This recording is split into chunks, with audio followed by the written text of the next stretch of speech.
दोस्तों, भारत और चीन एशिया के दो महाशक्ति देश है। वो दोनों देश न्यूक्लियर पावर देश है। दोनों की आपस में नहीं बनती, इसलिए भारत और चीन के बीच नियर फ्यूचर में मिलिट्री कॉन्फ्लिक्ट की संभावना है। तो आज सीधे सीधे कंपेयर करेंगे इंडिया और चाइना के मिलिट्री पावर के बीच में और जानेंगे युद्ध होने की स्थिति में कौन किस पे भारी पड़ेगा। और ये जानने के लिए कि राफेल फाइटर प्लेन आने से हमारा पलड़ा चीन से भारी हो जाएगा या नहीं, इस वीडियो को बिना स्किप करके पूरा अंत तक देखिएगा।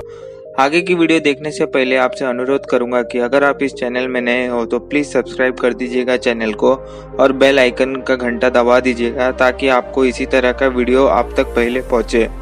दोस्तों, मैं हूं सागर और स्वागत करता हूं मैं अपने चैनल फैक्ट सागर में।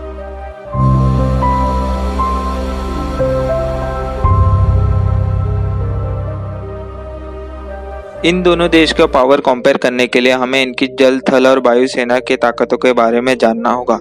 लेकिन इनके पावर कंपेयर करने से पहले हमें इनकी जनसंख्या के बारे में जानना होगा। जनसंख्या के मामले में चाइना सबसे बड़ा देश है 1.42 बिलियन पॉपुलेशन के साथ, और वहीं भारत दूसरे स्थान में आता है 1.38 बिलियन पॉपुलेशन के साथ। इसीलिए दोस्तों, इन देश में युद्ध हुआ तो दुनिया के 37% आबादी खतरे के रडार पर होगी। और एरिया वाइज बात करें तो चाइना चौथे स्थान में आता है और इंडिया सातवें स्थान में आता है सबसे बड़े देश के लिस्ट में। बात करें मिलिट्री के ग्लोबल रैंक में तो इंडिया तीसरे स्थान पर आता है और चीन दूसरे स्थान पर आता है। बात करते हैं डिफेंस बजट की। किसी भी देश की सेना उनके डिफेंस बजट पर निर्भर करती है। 2020 में इंडिया का डिफेंस बजट $71.1 बिलियन था, जो कि दुनिया में तीसरे स्थान पे आती है, जबकि चीन का डिफेंस बजट $228 बिलियन था, जो कि दुनिया के दूसरे स्थान में आती है। भारतीय सेना को सरकार द्वारा नियुक्त किया जाता है, जबकि चीनी सेना को राजनीतिक दल द्वारा नियुक्त किया जाता है। भारतीय सेना में कुल 35,80,000 जवान हैं, जिसमें 36,000 महिला सैनिक हैं, जबकि चीनी के पास 27,46,000 जवान हैं, जिसमें 53,000 महिला सैनिक हैं। भारत में कुल 14,44,000 एक्टिव सेना है और 21 लाख सेना रिजर्व्ड है, जबकि चीनी के पास 21,83,000 एक्टिव सेना है और 5,10,000 रिजर्व्ड है। इसमें तो दोस्तों दोनों देश की ताकत लगभग बराबर ही है। बात करते हैं सीमा रेखा की। भारत में सीमा रेखा 15,200 किलोमीटर के दायरे में फैला हुआ है और 7 देशों से घिरा हुआ है, जबकि चाइना का बॉर्डर 22,457 किलोमीटर है और 14 देशों से अपना बॉर्डर शेयर करता है। बात करते हैं न्यूक्लियर पावर की। भारत देश के पास छोटे बड़े और सब न्यूक्लियर वेपन्स को मिला के 140 न्यूक्लियर वेपन्स है, जबकि चाइना के पास 320 न्यूक्लियर वेपन्स है। लेकिन दोस्तों, इंडिया के पास न्यूक्लियर वेपन बनाने की टेक्नोलॉजी है और जब चाहे न्यूक्लियर वेपन्स बढ़ा सकती है, तो इस मामले में इंडिया बराबर का दर्जा रखता है। बात करते हैं वेपन्स एंड आर्मरी के, जो किसी भी देश के सैन्य शक्ति का मूल है। बात करते हैं नाम की। भारतीय सेना का नाम इंडियन आर्मी है, जबकि चीनी सेना का नाम पीपल लिबरेशन आर्मी है। भारत के पास कुल 4,426 कॉम्बैट टैंकर्स है, जबकि चीनी के पास 3,500 कॉम्बैट टैंकर्स है। लेकिन वो AFB को ज्यादा महत्व देते हैं। भारत के पास 8,686 AFB है, जबकि उनके पास 33,000 AFB है। भारत के पास कुल 1,353 आर्मर्ड कैरियर है, जबकि चीनी के पास 9,251 आर्मर्ड कैरियर है। भारत के पास 2009 माइनक्राफ्टेड व्हीकल है, जबकि चीनी के पास 15,733 माइनक्राफ्टेड व्हीकल है।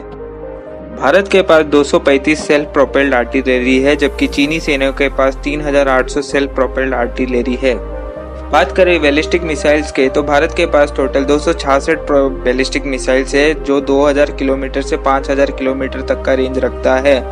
अग्नि 1, अग्नि 2, अग्नि 3, अग्नि 4, अग्नि 5 ये भारत के आधुनिक बैलिस्टिक मिसाइल्स है।